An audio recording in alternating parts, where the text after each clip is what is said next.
प्रश्न विशालगडचा, जमियत उलमा ए हिंद काय म्हणाले?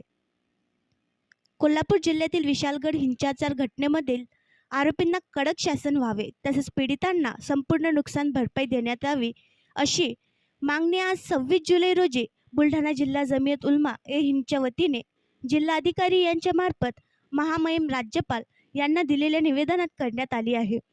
काही दिवसांपूर्वी कोल्हापूर जिल्ह्यातील विशालगड किल्ल्याजवळील गजापूरमध्ये संतप्त जमावाने मुस्लिम वस्तीवर भ्याड हल्ला केला.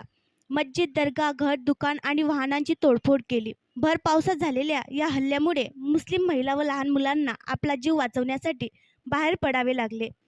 हल्लेखोरांनी घर व दुकानातील साहित्यांची पूर्णपणे तोडफोड केली. यात कोट्यवधी रुपयांचे नुकसान झाले आहे. या घटनेमुळे गजापूर येथील मुस्लिम समाज भीतीच्या वातावरणात जगत आहे. पीडितांना शासनाने 100% नुकसान भरपाई द्यावी. या घटनेला जबाबदार असलेल्या पोलीस अधिकाऱ्यांवर निलंबनाची कारवाई करण्यात यावी. राज्यातील कायदा व सुव्यवस्था अबाधित ठेवण्यात अपयशी ठरलेल्या गृहमंत्र्यांनी राजीनामा द्यावा तसेच जातीयवादी हल्लेखोरांवर कडक कारवाई करण्यात यावी अशी मागणी जमियत उलमा ए हिंदचे बुलढाणा जिल्हाध्यक्ष हाफिज शेख खलीलउल्लाह यांच्या नेतृत्वात जिल्हा प्रशासनाला दिलेल्या निवेदनात करण्यात आले.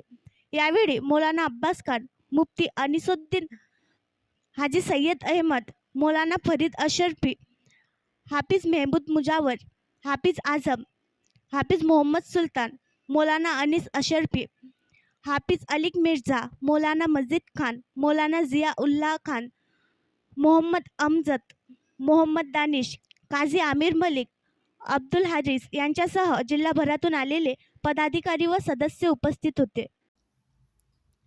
आणखी नवीन व्हिडिओ पाहण्यासाठी आमच्या देशमुख एक्सप्रेस न्यूज चॅनलला सबस्क्राईब करा, लाईक करा आणि शेअर करा.